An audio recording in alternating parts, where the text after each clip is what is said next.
말씀을 보면 내가 네게 무엇을 줄고 너는 구하라 그러셨어요.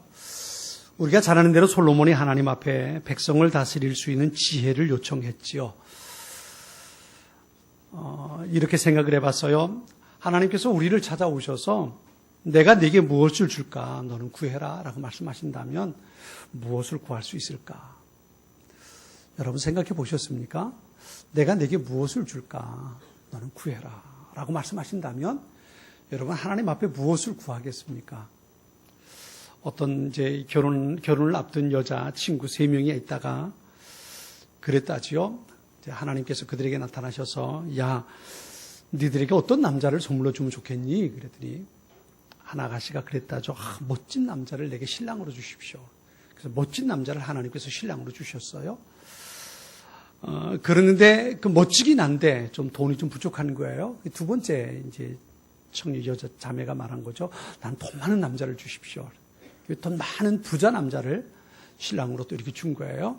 세 번째 여자가 그걸 보더니만 친구가 그걸 보더니만 하나님 앞에 그렇게 말합니다. 멋지고 돈 많은 남자를 주십시오. 그랬던 거예요. 멋지고 돈 많은, 이게 두 가지를 다 충족한 거죠. 그랬더니 하나님께서 그 여청년에게는 멋진 돈 남자를 줬다는 거 아닙니까? 그죠? 멋진 돈 남자. 이해가 안 되죠. 그죠? 이해가 안 되는데. 멋진데 돌아버린 남자. 정신 나간 남자. 하나님께서 여러분에게 오셔서 내가 내게 뭘 줄까라고 물으신다면 여러분 뭘 달라고 요청하시겠습니까? 복권에 당첨된 사람들이 행복하지 못할 확률이 행복할 확률보다 더 많다지요. 미국에서요 그런 일이 있었어요. 3천억짜리 복권에 당첨된 분이 있었어요. 3천억 상상이 안 돼요. 3천억짜리 복권에 당첨된 휘테커라는 분이에요. 이분이 있었는데 아마 이렇게 생각할 수 있죠. 하나님께서 뭘 줄까? 돈 주세요. 그래가지고 3천억을 덜컥 주신 거예요. 그런데 안타깝게도 그 3천억을 받았는데 그 전에 복권이 당첨되기 전에 이분은 사업을 잘 하던 분이에요. 건실하게 사업을 유지해 가고 가정도 괜찮고 잘 살던 사람입니다. 그래서 3천억의 복권에 딱 당첨되고 나서 그만 이게 분별력을 잃어버린 거예요. 도박에 빠져버리고요. 음란한 생활에 빠져버리고요. 사업을 한답시고 분별력을 잃어버려서 돈을 다 탕진해버리고요. 주변 사람들로부터 한 460건에 이르는 소송에 걸려가지고 모든 재산 다 탕진해버리고요. 손녀를 보호한다고 학교를 안 보내가지고 나중에 그 손녀가 잘못돼가지고 정상적인 생활을 하지 못하다가 마약으로 인해서 17살에 그 손녀가 죽어버리고요. 그러니까 3천억을 복권이 당첨되기 전보다 훨씬 더 불행해졌다는 거죠. 왜 그랬을까요? 이유는 한 가지죠. 재물을 관리할 수 있는 능력은 없는데 벼랑간 재물이 많아져 버렸단 말이에요. 이게 그에게 벼랑간에 생긴 것들로 인해서 일어났던 어려운 일이지요. 그래요. 준비되지 못한 상태에서 내가 뭔가를 받아버리면 그것으로 인해서 내게 행복의 기회로 만들지 못하고 그것을 놓쳐버리고 만다는 거예요. 많은 사람들이 꿈을 꿉니다. 바람을 가져요. 난 이런 삶을 살았으면 좋겠다. 난 이렇게 됐으면 좋겠다. 여러 가지 많은 바람과 꿈을 가지고 살아요. 그런데요, 내가 그것을 바라고 그것을 소원하는 것만큼 내가 준비를 해야 되는데 준비를 하지 못하면 그것이 내게 덜컥 이루어졌을 때에 그것을 내가 좋은 기회로 만들어 버리지 못한다는 거예요. 어떤 분이 그런 얘기를 했어요. 오늘의 모습은 어제 선택한 결과다 그랬어요. 오늘 내가 살아가는 모습이 어제의 내가 선택한 모습이라는 거죠. 내가 제대로 준비했더라면 내가 오늘도 멋진 인생을 살았을 텐데 내가 준비를 못해서 오늘 내게 있는 것만으로 살아가게 된다는 거지요. 오늘의 기쁨을 누리기 위해서 어제 선택하고 준비해야 할 것들이 있었다는 거예요. 지금 아마 수험생들이 그렇지 않을까 싶어요. 대학 입학 수능 시험을 봐놓고 좀 더 시간을 내서 공부했더라면, 좀 더 애들과 놀지 않고 좀 더 공부했더라면, 좀 더 잠자지 않고 공부했더라면, 지난 1년 동안 좀 더 열심히 했더라면 좀 더 좋은 점수 얻었을 텐데 아마 그렇게 후회하고 있지 않겠습니까? 그러나 성적표를 받아둔 게 어떤 거예요? 어제 그렇게 준비하지 못한 것 때문에 오늘 그 성적표를 받을 수밖에 없는 거란 말이에요. 그래요. 내일 더 멋진 인생을 살기 원한다면 오늘 내가 그것을 준비하며 살아갈 수 있어야 합니다. 내가 준비한 것만큼 내일 내 인생이 만들어질 수 있다는 것을 우리는 잊지 말아야 합니다. 사람들이 가장 보람을 느낄 때가 어떤 때일까요? 가장 행복하고 기쁘고 보람을 느낄 때. 그때를 이렇게 말했어요. 성취감을 맛볼 때다 그랬어요. 성취감. 내가 해냈어. 이럴 때라는 거죠. 그런데 내가 성취감을 느낄 때가 어떤 때냐 하면 내가 오랫동안 고생하면서 뭔가를 이루어냈을 때라는 거예요. 저는 그것을 산모가 아이를 낳았을 때라고 생각이 돼요. 여러분 생각해 보세요. 10달 동안 태중에 아이를 두고 이게 얼마나 불편합니까? 배가 좀 나온 것 가지고 살아가는 것도 힘든데, 그렇죠? 10달 동안 속에다 태아를 넣고 살았으니 얼마나 힘들고 그거 불편했겠어요. 그런데 그것만으로 끝나는 거 아니잖아요. 10달 동안 고생하고 불편하게 지냈는데 마지막에 산고의 고통을 하잖아요. 아이를 낳기 위해서, 이 남자들은 잘 모르죠, 그죠? 근데 아이를 낳아본 여자들은 알잖아요. 그런데 그 아이를 낳아본 여자들도 잘 모르더라고요. 왜냐하면 아이를 낳고 나서 그거 잊어버리는 것 같아요. 그런데 그 아이를 낳는 고통이 얼마나 커요. 그 고통스럽게 아이를 낳고 나니까 그 아이를 품에 안았을 때의 그 기쁨이 더 크고 그 행복감이 더 클 수밖에 없는 겁니다. 이게 바로 기다림을 통해서 얻게 된 성취감이고 그 성취감이 사람을 행복하게 만든다는 거예요. 교육학에서 그런 얘기를 해요. 아이들에게 장난감을 사달라고 할 때에 덜컥 사주지 말라는 거예요. 좀 애가 조를 때까지, 안달할 때까지 좀 내버려 두라는 거예요. 조르고 또 조르고 안달하고 막 그러다가 그래 알았어 그러고서 장난감을 사주면 애가 이걸 소중하게 여긴다는 거지요.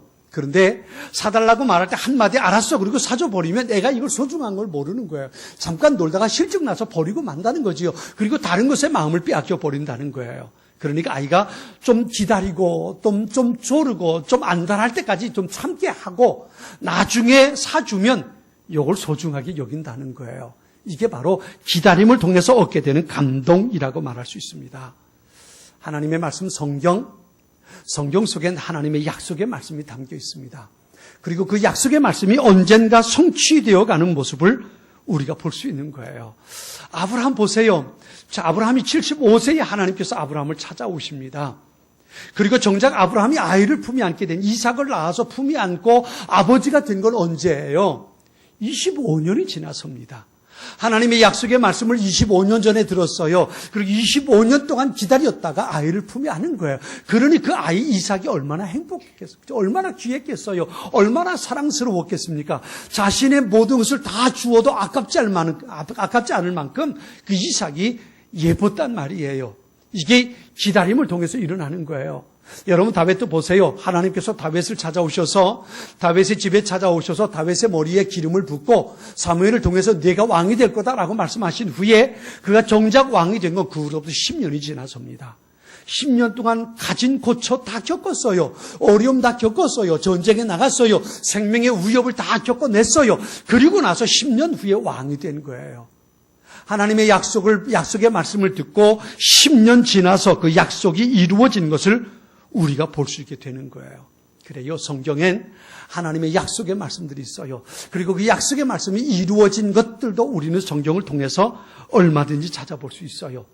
그 약속의 말씀을 붙잡고 믿음으로 기다린 사람들에게 그 약속의 말씀은 성취되고 그로 인해서 기쁨과 행복함을 누려요. 그런데 그렇지 못한 사람들도 있잖아요. 하나님께서 약속의 말씀을 주셨는데 그 말씀을 소중하게 여기지 못했어요. 그 말씀에 가치를 부여하지 못했어요. 그래서 까짓것하고 무시해버렸단 말이에요. 그게 바로 이스라엘 백성들이잖아요. 하나님께서 그들이 가나안 땅에 들어가 사는 동안에 그들이 하나님만을 섬기라고 말씀하셨어요. 우상에 귀 기울이지 말라고 그랬어요. 우상을 향해서 한눈 팔지 말라고 하셨잖아요. 그렇게 되는 날엔 그 땅이 재앙의 땅이 될 거라고 하셨어요. 가나안 땅에 가서 하나님만 잘 섬기면 하나님께서 이른 비와 늦은 비를 적당한 때에 내려주셔서 그것이 젖과 꿀이 흐르는 땅에 해주겠다고 하나님 약속하셨어요. 가나안 땅에 들어가기 전에 그렇게 약속해 주셨거든요. 그런데 만일에 그곳에 가서 우상에게 한눈을 팔면 하나님만을 온전히 섬기지 못하면 하나님께서 하늘의 문을 닫아버리셔서 가나안 땅에 비를 내려주지 않고 그 땅이 재앙의 땅이 되게 해주겠다는 거예요. 이게 하나님의 약속이었거든요. 그런데 이스라엘 백성들은 가나안 땅에 들어가서 나중에 보면 하나님을 잃어버렸어요. 우상에게 마음을 빼앗겼어요. 하나님만을 바라보고 섬겨야 하는데 그들이 우상 숭배하기 시작합니다. 하나님께서 하늘의 문을 닫아버리셨어요. 하나님께서 이웃에 있는 나라들에게 충동해서 이스라엘을 치게 하셨어요. 그래서 나라를 잃어버리고 예루살렘 성전도 무너지고 바벨론의 포로로 끌려가는 일들이 그들에게 생겼잖아요. 하나님의 약속의 말씀을 소중하게 여기고 그 말씀에 귀를 기울이지 못했단 말이에요. 그들에게 결과 그것은 재앙이었던 거지요. 그래요. 성경엔 하나님의 약속의 말씀들이 담겨 있습니다. 너희가 이렇게 살면 너희가 복을 받을 것이고 이렇게 살지 못하면 너희가 하나님 앞에 재앙 가운데 있을 수밖에 없다는 거예요. 이 약속의 말씀을 내가 소중하게 여기고 그 말씀을 붙잡고 살면 우리에겐 하나님께서 준비하신 놀라운 은혜와 복을 누리며 살 수 있단 말이에요. 그런데 하나님의 말씀을 사사로이 풀면, 하나님의 말씀을 귀하게 여기지 않으면, 하나님의 말씀을 내가 너무 우습게 여기고 내가 귀 기울이지 않으면 우리의 삶엔 하나님께서 준비하신 은혜를 누릴 수 없어요. 하나님께서 나를 위해 정말 좋은 걸 준비하셨는데 그걸 내가 받을 수 없는 거예요. 뿐만 아니라 하나님께서 준비하신 재앙이, 고통이 우리에게 있을 수밖에 없단 말이에요. 사랑하는 성도 여러분, 하나님의 말씀, 하나님의 약속의 말씀을 소중하게 여기고 그 말씀대로 살아가기를 힘쓸 수 있는 우리 모든 성도들이 될 수 있기를 주님의 이름으로 축원합니다. 여러분이 성탄절 대림절 세 번째 주일이에요. 우리는 이 대림절 세 번째 주일에 이스라엘에게 주셨던 약속의 말씀이 어떻게 성취되는가를 오늘 본문을 통해서 볼 수 있습니다. 성탄, 하나님께서 이스라엘에게 이미 약속해 주신 메시지예요. 미가서 5장 2절에 보면 베들레헴 에브라다야 너는 유다 족속 중에서 작을지라도 이스라엘을 다스릴 자가 내게로 나올 것이라 말씀하셨어요. 이미 수백 년 전에 하나님께서 메시아가 베들레헴에 탄생할 것이라고 이미 약속의 말씀을 주셨어요. 이 약속의 말씀을 붙잡고 이스라엘 사람들은요, 메시아가 오기를 기다렸던 거예요. 언제 메시아가 올까? 언제 메시아가 올까? 늘 그 기다림 속에 살았던 것이 이스라엘 백성들의 모습이에요. 그런데요, 이 말씀 앞에서 이스라엘 사람들이 가졌던 두 가지 반응이 있어요. 첫 번째가 뭐냐 하면 약속의 말씀을 붙잡고 소중하게 여겨서 그 말씀 안에서 아기 예수 메시아를 만난 사람들이 있고요. 그 약속의 말씀을 소중하게 여기지 못해서 오신 메시아 아기 예수를 만날 수 있는 소중한 기회를 잃어버린 사람들이 있었단 말이에요. 대표적인 사람 두 종류를 한번 생각해 볼까요? 먼저는요, 하나님의 약속의 말씀을 소중하게 여겼던 사람이 오늘 본문에 나오는 동방박사 같은 사람들이에요. 그들은 하나님께서 하셨던 약속의 말씀을 기억하고 있었어요. 오늘 보면 2절에 보면 이렇게 말합니다. 유대인의 왕으로 나신 이가 어디 계시냐? 우리가 동방에서 그의 별을 보고 그에게 경배하러 왔노라 그랬어요. 유대인의 왕이 나셨는데 우리가 별을 연구하다 보니까 분명 그렇게 나셨는데 성경에도 되어 있어서 내가 아는데 그 왕을 경배하러 왔다는 겁니다. 메시아의 탄생을 기다렸던, 하나님께서 하셨던 소중한 예언의 약속의 말씀을 마음속에 담고 있었던 사람들이에요. 언제 그분이 오실 수 있을까? 그 약속의 말씀을 소중하게 여기고 아기 예수를 찾아왔던 사람들입니다. 그리고 찾아와서 아기 예수께 경배했던 거지요. 여기 경배한다는 말은 히브리어로 샤하라는 말입니다. 헬라어로 보면 프로스퀴네오라는 말인데 머리를 숙인다는 의미를 가지고 있어요. 손에 입 맞춘다는 의미를 가지고 있습니다. 그러니까 아기 예수님 앞에 엎드려서 경배하며 그 손에 입을 맞추는 거예요. 이게 그들이 했던 소중한 모습이에요. 어떻게 이들이 찾아왔습니까? 오늘 보면 9절과 10절 말씀이 있어요. 우리 같이 한번 읽어볼까요? 9절과 10절입니다. 자, 우리 같이 읽습니다. 박사들이 왕의 말을 듣고 갈새 동방에서 보던 그 별이 문득 앞서 인도하다가 악이 있는 곳에 머물러 서 있는지라 그들이 별을 보고 매우 크게 기뻐하더라. 아멘. 본문이 이렇게 말합니다. 그들이 기뻐하고 크게 기뻐하더라. 그렇게 말했어요. 아기 예수님을 만나는 것이 그들에게 어떤 일이었는가를 여기서 보여주고 있습니다. 그것만이 아니에요. 오늘 보면 11절에 보면 집에 들어가서 아기와 그의 어머니 마리아가 함께 있는 것을 보고 엎드려 아기께 경배하고 보배 합을 열어 황금과 유향과 몰약을 예물로 드리니라 그랬어요. 여러분, 이들이 드렸던 황금과 유향과 몰약은요, 정말 소중한 거예요. 이건 그냥 어느 집에나 있는 게 아니고요, 굉장히 값지고 보물입니다. 그래서 이들이 아기 예수님께 경배하러 올 때 이것을 가지고 온 것은 그들이 그 아기 예수를 기다리면서 미리 준비하는 것을 말하는 거예요. 별이 나타났을 때 별이 나타났을 때 그들이 허겁지겁 준비한 게 아니고요. 언젠가 메시아가 올 것을 그들은 기다리면서 미리 준비해 놓은 거예요. 미리 준비해 놨다가 아기 예수가 탄생했던 그 소식을 별을 통해서 듣고 그리고 찾아왔던 겁니다. 이것이 바로 하나님의 약속의 말씀을 소중하게 여겼던, 그래서 기다림의 삶을 살았던 사람들의 모습이에요. 그런가 하면 이 소중한 기회를 잃어버린 사람들이 있죠. 하나님의 약속의 말씀을 소중하게 여기지 못했어요. 그들이 누구냐 하면 바로 헤롯 왕 같은 사람이에요. 제사장들과 같은 사람들이에요. 분명 하나님의 약속의 말씀이 있는 것을 알았어요. 그런데 그것이 얼마나 소중한 일이고 그것이 어떻게 이루어질 것인지 그들은 기대하지 못했단 말이에요. 성탄의 기쁨, 성탄의 축복을 누리기 위해서 우리는 어떻게 준비해야 될까요? 제가 교육전사 때요, 청년들을 데리고 여름에 철원에 있는 대한수도원에 수련회를 데리고 간 적이 있어요. 3박 4일 동안 청년들 20여 명을 데리고 대한수도원에 가서 수련회를 한다고 데리고 갔어요. 지금은 어떤지 모르겠어요. 우리 정권사님 잘 아시죠? 그죠? 잘 아실 텐데. 지금은 어떻게 변했는지 모르겠는데 그때는요, 수도원 밑에 강이 흘렀어요. 강이 흘렀는데 그 강이 얼마나 여름만 되면 장마철이 되고 그러면 그 강이 얼마나 거세게 흘러, 물결이 얼마나 센지 몰라요. 근데 거기에 바위들이 있어가지고 그 바위 위에 올라가서 거기서 기도하고 이제 그리고 성경 말씀을 나누고 이제 그러고 냈거든요. 둘째 날로 기억이 돼요. 둘째 날 점심을 먹고 잠깐 차를 마시면서 거기에 내려갔잖아요. 바위 위에서 같이 사진도 찍고 얘기하다가 여청년 하나가 그만 발을 잘못 디뎌가지고 물에 빠진 거예요. 얘가 물에 빠지고 나니까 이건 뭐 다른 거 생각할 겨를이 없는 거예요. 얘가 빠지면 금방 그 소용돌이치는 물속에서 끌려 내려가고 죽을 수밖에 없어요. 뭐 이것저것 생각할 겨를 없이 뛰어들었지요. 수영도 잘 못하는데 무조건 뛰어들어가지고 그 애를 물가로 힘껏 내밀었어요. 그랬더니 물가에 바위 위에 있던 청년들이 그 아이의 손을 잡아서 끌어올렸어요. 근데 그러고 나니까 소용돌이 속에서 제가 힘을 잃어버린 거예요. 물살에 휘말렸지요. 이젠 이렇게 죽는구나 싶은 생각이 들었어요. 그런데요, 그때 남청년들이 서로 손에 손을 잡고 족띠를 만들더니 물가에 내려와서 한 청년 허리띠를 빼가지고 저한테 허리띠를 던져주는 거예요. 이건 정말 생명선입니다. 이거 놓치면 물살이 휘말려서 소용돌이 치는데요, 거기가 물살이 그만큼 거세요. 금방 몰려가면 죽을 수밖에 없어요. 뭐 이거 놓치면 난 죽는다는 생각밖에 없는 거예요. 그래가지고 그 청년들이 내미는 허리띠를 잡았잖아요. 그랬더니 청년들이 잡아 땡기고 그래가지고 물가에 간신히 나와가지고 생명을 건졌어요. 그때 그 난리 속에 제 결혼시계를 잃어버렸어요. 물속에서 잃어버렸어요. 뭐 다른 생각 아무것도 없었어요. 그냥 저거 놓치면 난 죽는다는 생각밖에 없었죠. 그렇게 눈에 보이는 건 그것밖에 없었던 거예요.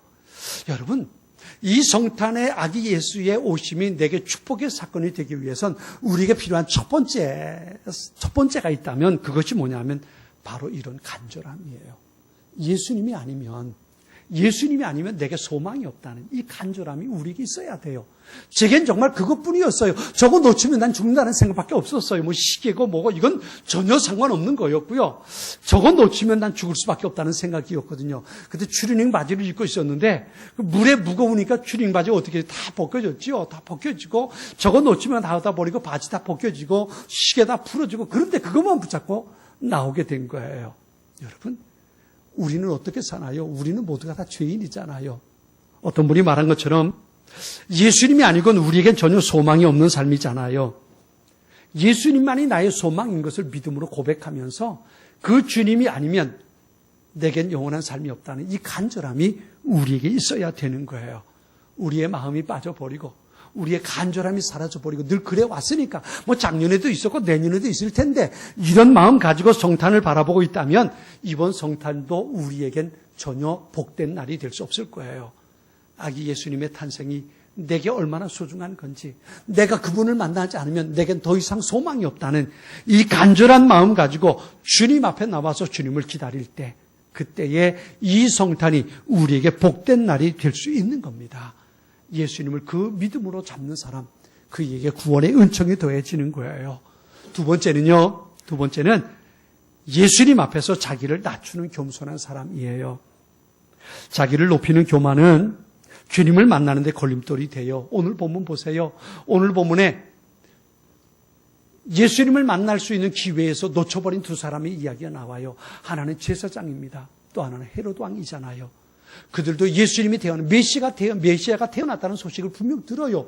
동방 박사들이 와가지고 유대인의 왕이 태어났는데 어디서 태어났습니까? 근데 우리들이 별을 연구하는데 그 별은 메시아가 탄생한 걸 우리에게 가르쳐 줍니다. 그분이 어디서 태어났습니까? 헤로드 왕에게 물어요. 헤로드 왕이 제사장들에게 묻지요. 그랬더니 제사장들이 베들레헴입니다. 성경에 그렇게 말씀하셨습니다. 라고 가르쳐 주잖아요. 제사장도 알았고요. 헤로드 왕도 알았어요. 그런데 그들은 동방 박사들을 그냥 보내는 겁니다. 가서 보고 경배하고 내게도 좀 알려주라. 그렇게 말하는 것뿐 그 주님을 찾아갈 마음들이 그들에게는 없었던 거예요. 왜요? 그들은 가지고 있는 것들이 있었어요. 예수님 없이도 그들은 넉넉하게 살 수 있었단 말이에요. 많은 사람들이 그렇게 살아가요. 그렇게 살아갑니다. 예수님 없이도 난 괜찮아라고 생각합니다. 주님 없이도 난 괜찮다고 생각합니다. 그런 사람들, 그렇게 교만함이 있는 사람들에게 성탄의 소식은 결코 기쁨의 소식이 될 수 없습니다. 자신을 낮추고 주님, 나는 주님 앞에 아무것도 아닙니다. 나는 죄인입니다. 나를 불쌍히 여겨주십시오. 이 마음으로 주님 앞에 겸손히 무릎 꿇는 사람, 그 사람에게 이 성탄은 기쁨의 소식이 될 수 있는 겁니다. 독일의 실존주의 현대 철학자예요. 하이데거라는 분이 그런 얘기를 했어요. 인간의 실존에 대해서 말하면서 높은 낭떠러지 한가운데 소나무 한 그루가 있는데 그 나뭇가지에 인간이 힘겹게 대릉대릉 매달려 있다는 거예요. 그런데 신쥐하고 거문쥐 생쥐가 번갈아 가면서 그 나무를 갉아먹고 있다는 거지요. 그런데 그 나무에서 벌꿀이 이렇게 떨어지고 있는데 그걸 혀에 닿아서 그걸 마시면서 있는 것, 그게 인간의 모습이라는 거예요. 언제 이 쥐가 나무를 갉아서 떨어질지 모르는데 그 위기 속에서 떨어지는 꿀 한 방울 입에 넣고 좋다 하고 있는 게 인간의 모습이라는 거예요. 얼마나 어리석습니까? 그렇죠? 덴마크의 철학자죠. 게르케고르는 이런 말을 했어요. 불안이라는 열차를 타고 절망이라는 터널을 지나서 죽음이란 종착역에 이르는 것이 인간의 실존이다 그랬어요. 이게 우리의 모습이라는 거예요. 죽음의 길을 가고 있는 사람, 그럼에도 불구하고 그 속에서 나는 예수 없이도 괜찮아라고 말하는 사람이 있다면 이건 얼마나 교만한 사람이에요. 주님 앞에 겸손히 자신을 낮추고 나는 할 수 있는 것이 아무것도 없습니다. 주님, 나를 불쌍히 여겨주십시오. 주님 앞에 고백하는 그 사람이 성탄의 기쁨을 맛볼 수 있는 사람이라는 거예요. 세 번째는요, 그 마음이 깨끗한 사람이에요. 마음이 깨끗한 사람. 헤롯 왕이 그렇게 말하죠. 동방 박사들을 보내면서 가서 아기에 대하여 자세히 알아보고 찾거든 내게 구해서 나도 가서 경배드리게 하라. 여러분, 헤롯 왕이 경배드리려고 하는 거 아니죠. 나중에 보면 동방 박사들이 그냥 간 소식을 알고 군사들을 보내서 2살 미만의 어린 남자아이들을 다 죽이게 합니다. 다 죽이게 해요. 자기 자리를 잃어버리지 않으려고 자기에게 위협이 되는 것을 제거하기 위해서 아기들을 죽여버리는 헤롯 왕의 모습을 우리가 볼 수 있어요. 그래요. 내 안에 죄가 있고 내 안에 탐욕이 있는 사람, 그 사람은 성탄의 그 축복을 누릴 수 없다는 거예요. 내 죄를 가린다는 것이 주님 앞에 과연 가려질 수 있을까요? 자기의 죄를 가슴속에 묻어두면 성탄에 오시는 아기 예수의 축복이 그 사람에게 이르지 못한다는 것을 우리는 놓치지 말아야 합니다. 여러분 잊지 마세요. 대림절 3번째 주일을 우리가 보내고 있습니다. 곧 성탄이 옵니다. 다음 주일이면 24일이고요. 그 다음 날이 성탄 주일이에요. 이 성탄이 우리에게 기쁨이 되고 축복이 되기 위해서 우리가 준비해야 할 것은 3가지입니다. 준비하지 않고선 결코 성탄이 우리에게 축복의 날들이 될 수 없어요. 첫째는요, 간절함이에요. 아기 예수가 이 땅에 탄생하는 것이 얼마나 소중한 일인지, 그분의 오심으로 인해서 내게 영원한 생명이 있음을 고백할 수 있는 간절함이 우리에게 필요합니다. 그리고 겸손함으로 주님 앞에 서는 거예요. 사실 예수님께서 탄생하신 마국간 누구나 가서 볼 수 있는 것은 아닙니다. 지나가는 사람들은 동방 박사가 그런 일에 빠졌던 것처럼 말이죠. 화려한 애굽의 헤롯 왕의 왕궁을 보기 좋아하지 어느 집의 마국간을 보는 거 좋아하지 않을 거예요. 그런데 그곳을 볼 수 있는 사람, 겸손한 사람만이 아기 예수의 탄생, 그 성탄이 축복의 소식이 될 수 있는 거예요. 뿐만 아니라 깨끗한 영혼이에요. 세상의 많은 것들로 내 안에 채워진 사람은 결코 성탄의 기쁨을 누릴 수 없어요. 왜요? 많은 것이 내게 있기 때문에 그래요. 지금도 넉넉한데요. 지금도 모든 것이 충분한데 아기 예수가 더 굳이 필요하겠느냐는 말이에요. 그래요. 내 안에 있는 것을 비우는 작업이 우리에게 필요합니다. 성탄을 맞이하기 위해서 내 안에 있는 것들을 한 가지 한 가지 덜어내고 깨끗하게 빈 마음 가지고 성탄절 아기 예수의 탄생을 축복하고 그것이 내게 준 하나님의 소중한 선물인 것을 받아 누릴 수 있는 그 기쁨, 그 감격을 함께 누릴 수 있는 우리 모두가 될 수 있기 바랍니다. 사모하는 사람만이 아기 예수님을 발견할 수 있습니다. 겸손한 사람만이 아기 예수를 마국 안에서 찾아낼 수 있습니다. 깨끗한 영혼만이 구유 안에 누워있는 아기 예수께 경배할 수 있습니다. 관심 없는 사람은 아기 예수를 만날 수 없습니다. 높은 것을 향하는 사람은 예수님을 발견할 수 없습니다. 어둠 속에 있는 세상의 많은 것들로 가득 채워진 마음의 소유자는 아기 예수님을 모실 만한 여유를 갖지 못합니다. 이제 우리에게 한 주간이 남았습니다. 이 한 주간 우리의 마음을 비우고 또 비워서 성탄에 우리를 찾아오시는 그 예수님으로 인해서 우리의 심령이 새롭게 되고 우리가 온전히 하나님 앞에 세운 성탄의 축복과 그 기쁨과 감격을 누릴 수 있는 우리 모두가 될 수 있기를 바랍니다. 같이 기도하겠습니다. 이 시간 우리 잠시 말씀을